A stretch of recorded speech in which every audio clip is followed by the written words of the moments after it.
we do find very widespread human rights violations across the country. This includes extrajudicial killings, very massive mass arrests and detention, the destruction of property and homes in some areas in Juba, but extensively also in all three states, in Jonglei, in Upper Nile, and in Unity. We document cases involving sexual violence, a lot of instances of rape and other types of sexual violence that were perpetrated during this period. And of course also the issue of displacement, where we note there that to date, close to 1 million South Sudanese, according to the estimates by OCHA and the humanitarians, have been displaced out of their homes. Many of them are on the run within the country. Close to 300-some thousand have sought refuge in neighboring countries, in Kenya, Uganda, and Ethiopia. The numbers are increasing.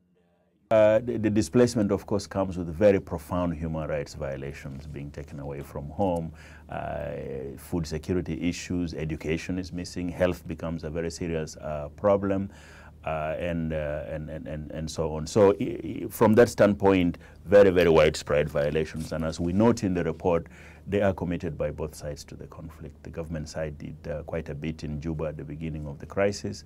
We also had reports of extensive violations in other areas.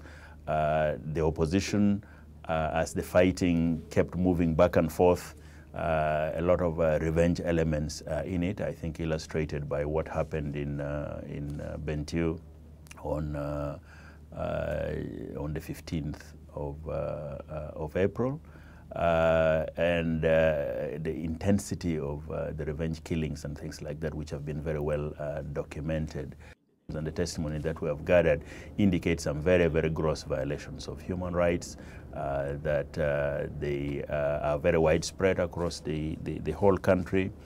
And some of them suggest possible violations of war crimes and crimes against humanity. This is why in our recommendations we call for further investigations.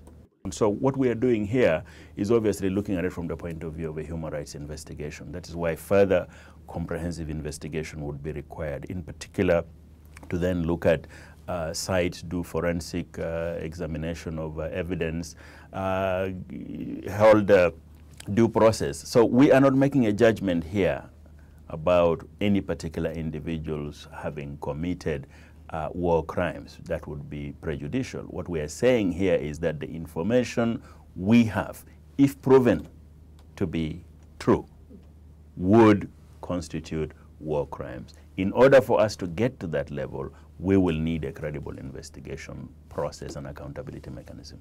In a tragedy, there is still that hope, that aspiration. And we do hope that, in fact, this is what the leaders and citizens of South Sudan will begin to focus on, that there is something larger than the individual, something larger than the ethnic group, and that together they can actually build a South Sudan where everybody's aspirations and dreams can be realized, so that the younger generation in South Sudan will not again be facing the kind of catastrophe that today's generation has faced.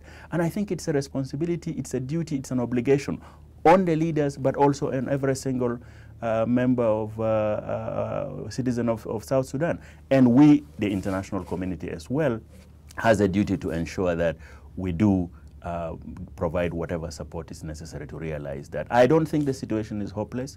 In fact, South Sudanese will also tell you that we've gone through this before and we have overcome. We do hope that when they overcome this time, they also go that extra step in putting in place mechanisms and processes and values that ensure that that can never happen again.